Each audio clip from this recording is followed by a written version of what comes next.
So if we go all the way back to ancient Greece, right? Going to the theater wasn't really considered this like escape from politics or daily life. Right. It wasn't just a weekend activity. Exactly. It was actually treated as a mandatory civic duty. Oh, wow. Mandatory. Yeah, literally. Right. Because society back then believed that watching a narrative unfold on stage was just absolutely crucial for maintaining a healthy, functioning republic. That's such a different mindset than we have today. Right. Because today we've largely flipped that script entirely. We treat movies like they're just, cheap, heavily buttered popcorn entertainment. Yeah, total distraction. You buy a ticket, the lights go down, and your main goal is to just completely check out of reality for 2 hours. Just turn your brain off. Exactly. But our deep dive today is actually going to challenge that modern assumption. Mm-hmm. We're looking at this really powerful argument that we might actually have this entirely backward. We really might. It's a profound shift in perspective when you really get into it, because we're examining this phenomenon where the screen isn't just functioning as this passive mirror, just reflecting our society back at us. Right. But rather, it's acting as a highly active, instigating participant in shaping it. It's doing the work. Exactly. The whole premise here is that narrative cinema is doing all this heavy lifting in the background of our culture. It's constantly molding public discourse, even when we don't realize it. And to really get into the mechanics of how this works, we're pulling from this single source today. It's a highly focused, pretty philosophically dense post on a platform called Write.s. Yeah, it's a really fascinating text. It is. It explores the intersection of filmmaking, national identity, and democratic debate. Yeah. And it anchors all of this specifically within the cultural landscape of India. Which is the perfect case study, really. Oh, for sure. India is arguably one of the most massive, dynamic, and complex cinematic ecosystems on the entire planet. So, okay, let's unpack this. Let's do it. Because the core question hanging over this entire text is essentially this. When you sit down in that dark theater, are you just passively watching a story, or are you actually participating in the active evolution of a nation's cultural history? It's just a phenomenal question, right? It really makes you think. Yeah. And answering it requires us to really look at the underlying machinery of media consumption. Mm-hmm. Our goal today is to basically analyze the how and the why. Okay, so how does it work? Right, how does storytelling become this incredibly potent medium that actually shapes perspectives? And why does it influence public conversations so much more effectively than, say, a standard news report or a textbook? Yeah, a textbook is never going to get the same reaction as a blockbuster film. Never. And the source text points out right from the very beginning that cinema has this unique, they frame it almost like an architectural ability, right? What do you mean by architecture? It builds bridges. It builds these direct connections between individual people and incredibly complex social, historical, or cultural issues. Ah, gotcha. So it's not just a diversion. It is an actual structural element of society. Okay, so let's talk about that structural element for a second, because the text makes a really compelling case here.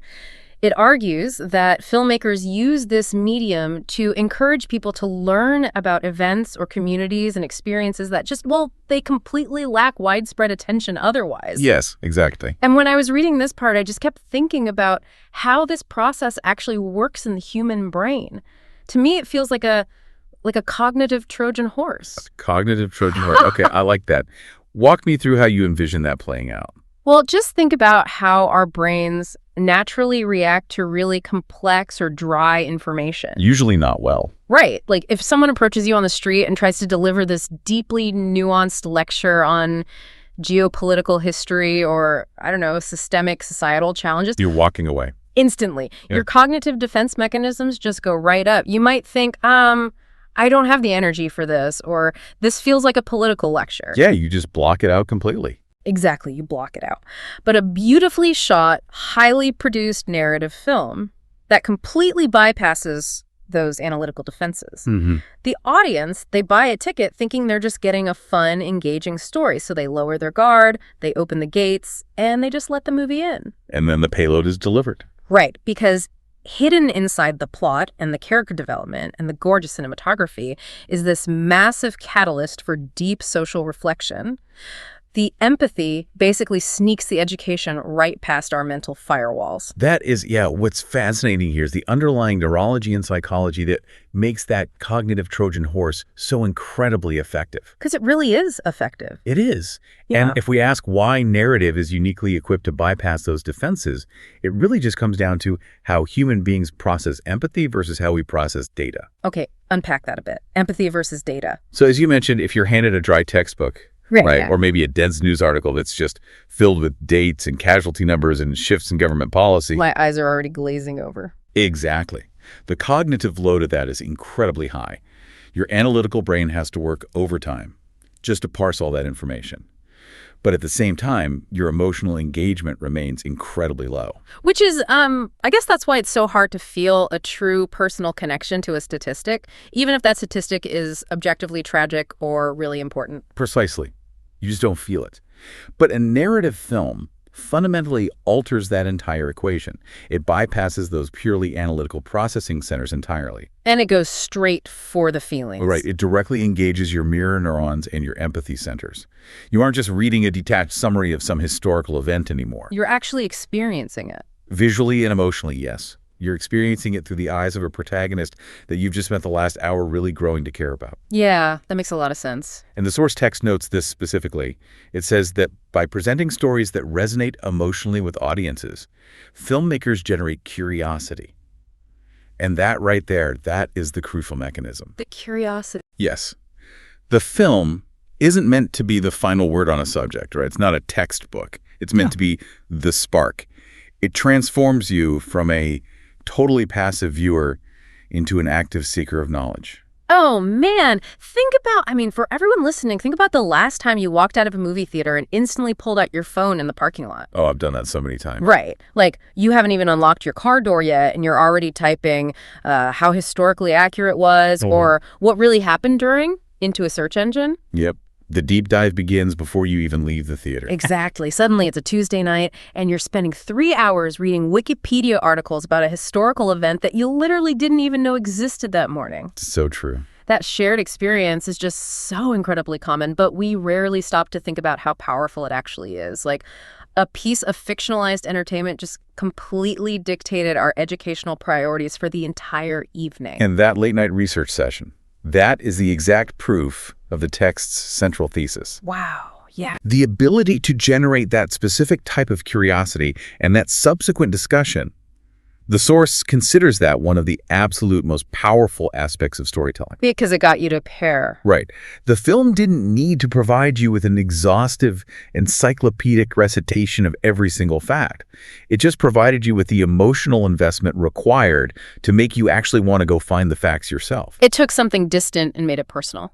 Exactly. Yeah. It took a distant historical or cultural reality and made it matter to you on a personal level. So, okay, if that cognitive Trojan horse is so effective at an individual level, like making one person search Wikipedia in a parking lot, what happens when a filmmaker deploys that exact same mechanism, but at a national scale? That is where things get really complex. Yeah, and this is where our source provides a very specific real-world context for us to look at. Yeah. The text brings up the Indian filmmaker Aditya Dhar. Right. And it notes that his work has generated just a massive amount of public discussion.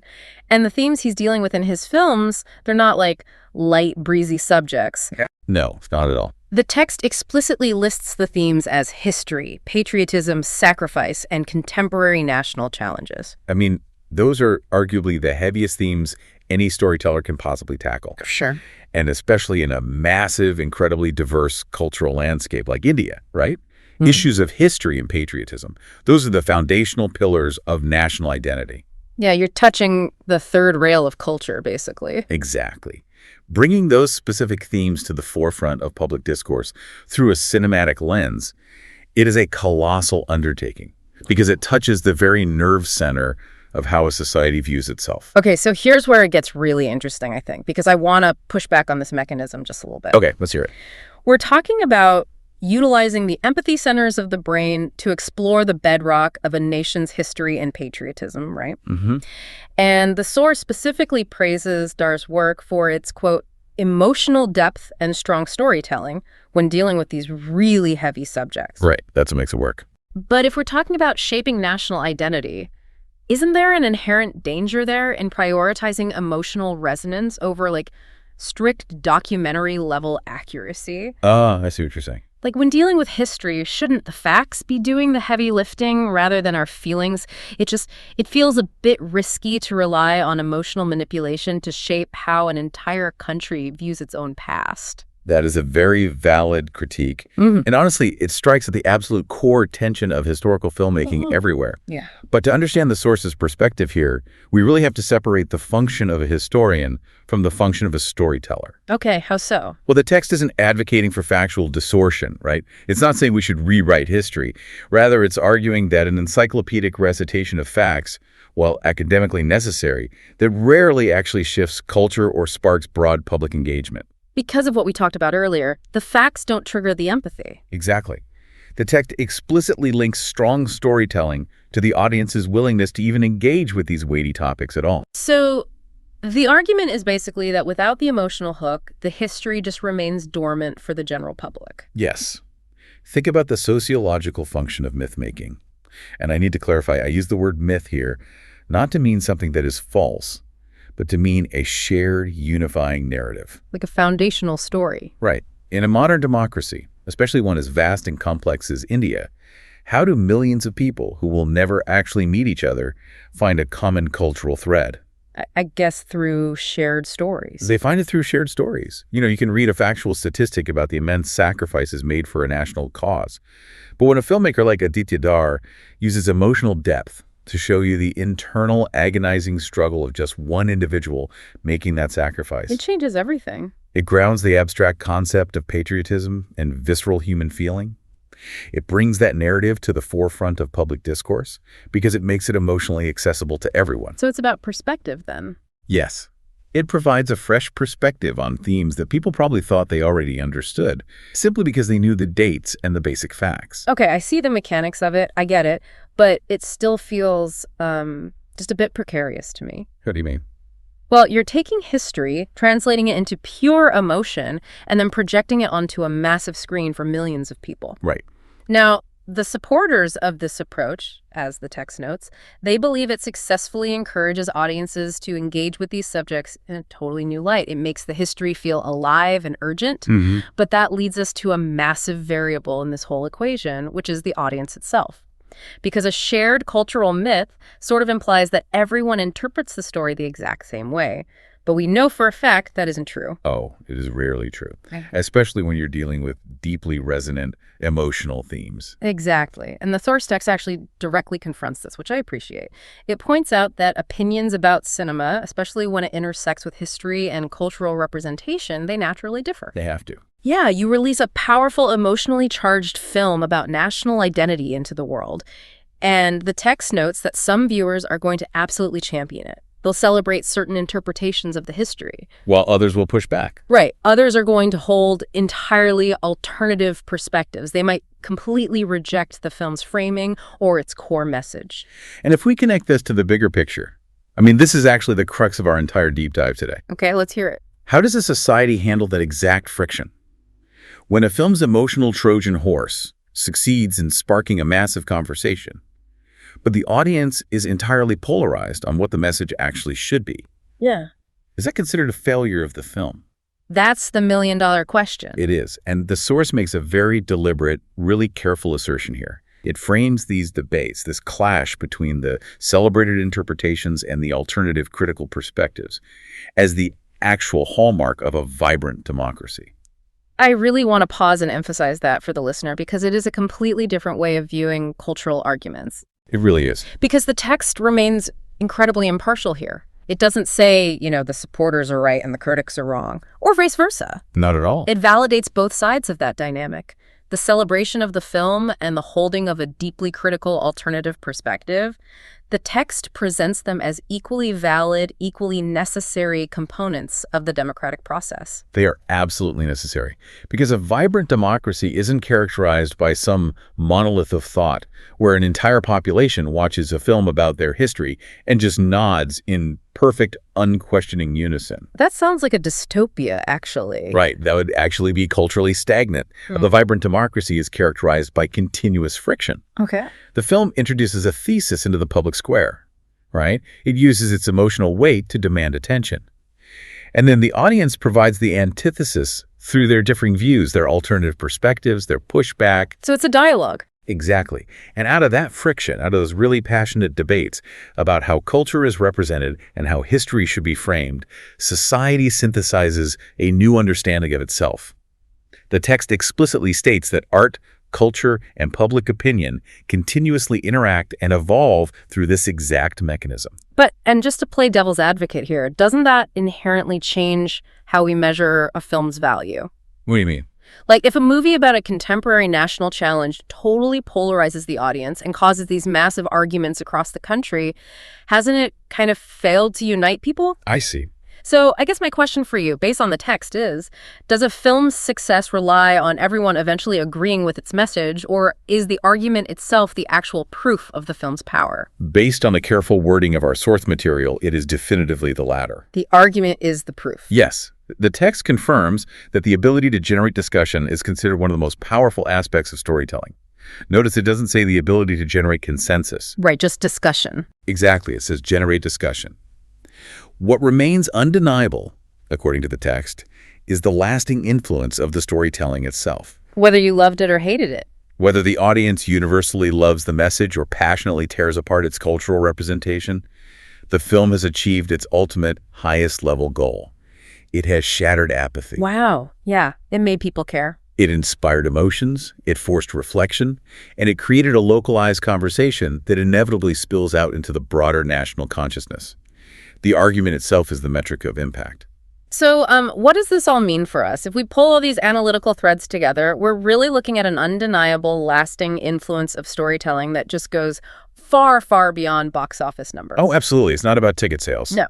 We've moved from seeing the multiplex as this place of simple popcorn escape to seeing it as an active, sometimes really volatile civic forum. A civic forum. I like that framing. Right. Whether it's through historical dramas or explorations of sacrifice or sweeping patriotic themes, these films are basically functioning as the cultural engine of a society. Mm-hmm. They're grabbing hold of the public consciousness, bypassing our intellectual defenses with raw emotion, and literally forcing us to interrogate who we are, how we view our past, and how we intend to navigate our contemporary challenges. And that synthesis, that aligns perfectly with the source's final conclusion, which I think is just a powerful reminder of why art actually matters. Why does it matter? Because filmmakers who manage to inspire that deep level of thought, the ones who generate that dialogue and demand that level of engagement from their audience, they are the ones who leave a truly meaningful mark on a nation's cultural landscape. Yeah, but the ones we remember. Exactly. They are actively contributing to the ongoing evolution of the medium, pushing the boundaries of what Indian cinema in this specific context can actually achieve. It's incredible. The key takeaway from this whole exploration is that knowledge, history, and art are always most valuable when they are critically examined from multiple competing perspectives. Not just a single narrative. Right. The differing opinions, the friction, the debates, none of that is societal noise. It is the literal sound of a culture actively working through its own identity. I love that. It's the sound of a culture working through its identity. Yeah. That just fundamentally changes how you view your own media consumption. It really does. It makes you realize that being an audience member is actually an active role, not a passive one. You aren't just sitting there. You're part of the process. Exactly. So I want to leave you with a final thought to mull over today, just something to really chew on that builds on everything we've just discussed from the text. Let's hear it. The next time you find yourself passionately arguing with a friend about a controversial new movie, maybe you're standing in the theater lobby refusing to back down, or maybe you're furiously typing paragraphs of text at 2 a.m. about the film's historical framing. Ask yourself a question. Are you just debating a piece of disposable entertainment, or are you actively participating in the very mechanism that keeps a democracy's culture alive and evolving?